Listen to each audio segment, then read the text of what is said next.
हम बात कर रहे थे प्रेजेंटेशन देने की 6 महत्वपूर्ण उपायों के बारे में, और उनमें से हमने बहुत सारे उपाय ऑलरेडी डिस्कस कर चुके हैं, जैसे पुल बनाना और सिर हिलाना, कैसे सुनना है, कैसे क्या करना है, कैसे बात करना है, आंखों के ऊपर कैसे काबू पाया जाता है।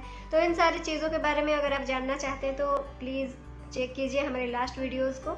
And welcome to my channel through the book through the life. मेरा नाम अनिमा है, मैं एक मैनिफेस्टेशन कोच हूँ और खुद कोचिंग देने के साथ साथ मुझे खुद को पढ़ना बहुत अच्छा लगता है, और मुझे लगता है कि अगर मैं पढ़ रही हूँ तो क्यों अकेले पढ़ूँ, चलिए मिल के साथ में पढ़ते हैं।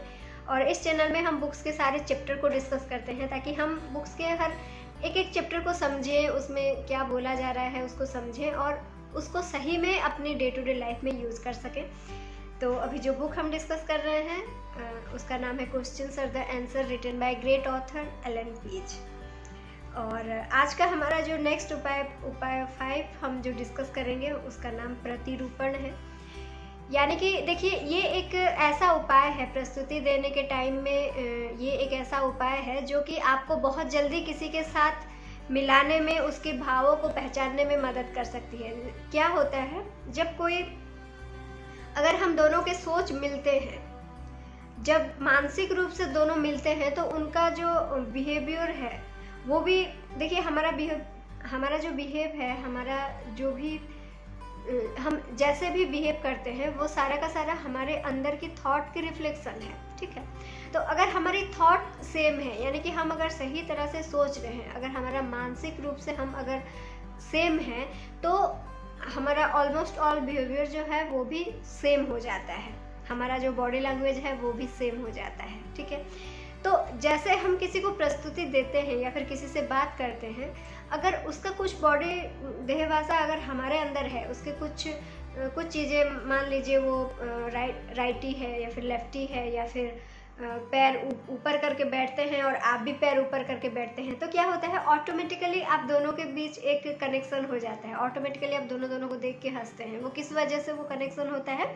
आपकी देह भाषा की वजह से, उस प्रतिरूपण की वजह से। ठीक है, तो यहाँ पर ये बोला जा रहा है कि आप कुछ टाइम बात करने के बाद जब आपको लग रहा है कि आपका मानसिक तालमेल बैठ रहा है, तो जब आप दोनों में वो जो बिहेवियर का जब एक्सचेंज होता है, यानी कि जब आप दोनों सेम टाइप की देह भाषा रिफ्लेक्ट करते हैं, तो आप दोनों का रिश्ता और गहरा होने के चांसेस होता है। लेकिन यहाँ पर आपको और एक चीज़ भी ध्यान रखनी होती है। ऐसा नहीं है, देखिए यहाँ पर सिर्फ यही बात नहीं, यहाँ पर जितने भी बातें बोली जा रही है, जितनी भी बातें, पुल बनाना या फिर आपको किस तरह से उनके प्राइमरी मोटिवेशनल फैक्टर निकालना है, या फिर जो भी बातें बोली जा रही है, इसको आप मतलब एक फॉर्मूला की तरफ अप्लाई मत कीजिए।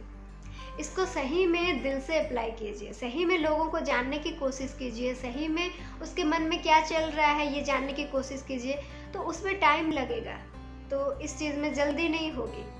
तो यहाँ पर राइटर यही बोल रहे हैं कि जल्दबाजी मत कीजिए प्रतिरूपण को अपनाने में। यानी कि वो जैसा कर रहा है मैं ऐसा कर लूँगा तो उसको अच्छा लगेगा सोच के, अगर आप मतलब साथ ही साथ करने लग जाएंगे तो हो सकता है वो अगर पहचानता नहीं है, ज़्यादा टाइम आपको मिले हुए नहीं हुआ है, तो हो सकता है वो आपको उस जगह पर आपके करीब होने के जगह और दूर चले जाए। पता नहीं, वो नेगेटिव सोच सकता है या फिर आप उसको क्रिटिसाइज कर रहे हैं ये भी सोच सकता है, तो इससे बचिए।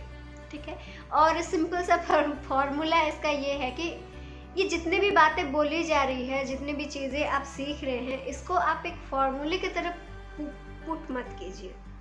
इसको आप एक मतलब आपके जीवन के ज्ञान के हिसाब से उसको अप्लाई कीजिए, खुद पर अप्लाई कीजिए, देन लोगों के साथ उसको एक्सपेरिमेंट कीजिए और सही में लोगों के साथ दिल से कनेक्ट होने की कोशिश कीजिए। तो जो चीज़ें, जो गलतियाँ जो होती है, ऐसा नहीं होने चाहिए, वैसा नहीं होनी चाहिए, वो गलतियाँ इसी वजह से होती है क्योंकि लोग लॉजिक लगाते हैं और लॉजिकली इन चीज़ों को अप्लाई करने की कोशिश करते हैं। आप इन चीज़ों को इमोशनली अप्लाई करने की कोशिश कीजिए। वो जो गलतियाँ होती है वो गलतियाँ आपसे होगी ही नहीं। ठीक है, देन यहाँ पर देखिए ये बताया जा रहा है कि प्रतिरूपण का जो फॉर्मूला है, जो उपाय है, वो पुरुष और महिलाओं के क्षेत्र में अलग अलग होती है। ठीक है, देखिए सिंपली अगर आप समझना चाहें तो महिलाएं जो होती हैं वो थोड़ा ज़्यादा एक्सप्रेसिव होती हैं, एक्सप्रेस करना चाहती है, ठीक है। यानी कि मतलब हंसना, रोना, गुस्सा करना, ईर्ष्या करना, उनके मुंह में बहुत जल्दी आ जाता है वो सारे भाव, ठीक है। और पुरुष जो होते हैं वो थोड़े एक्सप्रेसिव नहीं होते हैं, वो चीज़ों को दबाने की कोशिश करते हैं, एकदम गंभीर रहते हैं, ठीक है। तो देखिए दोनों का कैरेक्टर अलग अलग होता है, इसीलिए दोनों को थोड़ा सा कॉम्प्रोमाइज़ करना है। यानी कि अगर आप महिला हैं और आप एक पुरुष को इम्प्रेस करना चाह रहे हैं तो आप ज़्यादा एक्सप्रेशन मत दीजिए, वो भयानक लग सकता है उनको, आपके अंदर वो बचपना उनको दिखेगा। आप अगर गंभीर रहते हैं, चीज़ों को अच्छे से डिस्कस करते हैं और सीरियस दिखते हैं तो आपका एक अलग इम्प्रेशन जमता है, ठीक है। और ज़्यादा मतलब बात में हंसने लग जाएं, बात में रोने लग जाएं, तो ऐसे महिलाओं को पुरुष कम पसंद करते हैं, ठीक है। और ये चीज़ सिर्फ आपके बिजनेस में नहीं, आपके डे टू डे लाइफ में भी काम आएंगे, है ना। देन अगर आप पुरुष हैं तो आप थोड़ा सा नरमी से पेश आइए। आप अगर किसी महिला को इम्प्रेस करना चाहते हैं तो आप थोड़ा सा एक्सप्रेशन लाने की कोशिश कीजिए जिनसे वो रिलेट कर सके, ठीक है। तो इस तरह से आप दोनों के साथ सामंजस्य बिठा सकते हैं।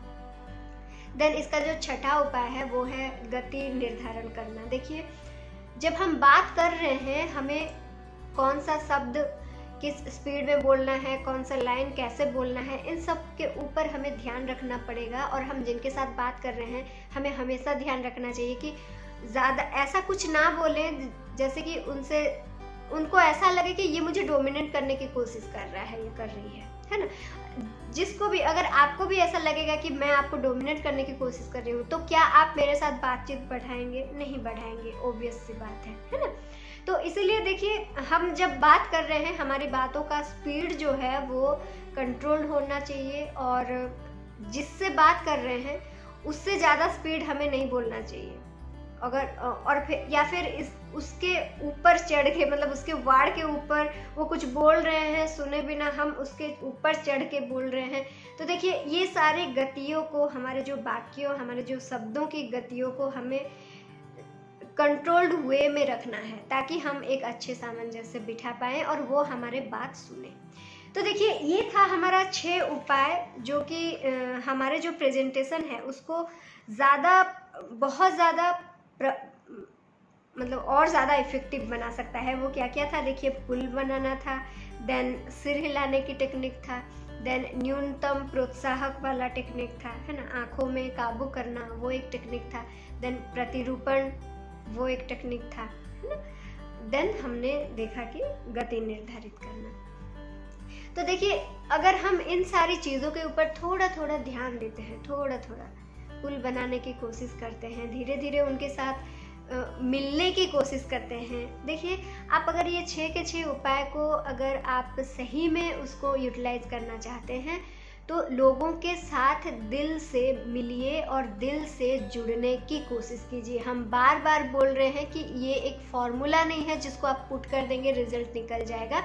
ये एक इमोशनल चीज़ें हैं, इसको बहुत अच्छे से समझिए, पहले खुद पर उसको अप्लाई कीजिए, देन आप लोगों के साथ उसको अप्लाई कीजिए और लोगों को सही में इमोशनली उनके साथ कनेक्ट होने की कोशिश कीजिए। जब आप पुल बना रहे हैं, न्यूनतम प्रोत्साहक दे रहे हैं, सही में आप उनको सुनने की कोशिश कीजिए कि वो आदमी चाहता क्या है, उसको क्या प्रॉब्लम है, मैं उसकी प्रॉब्लम को कैसे सॉर्ट आउट कर सकता हूँ।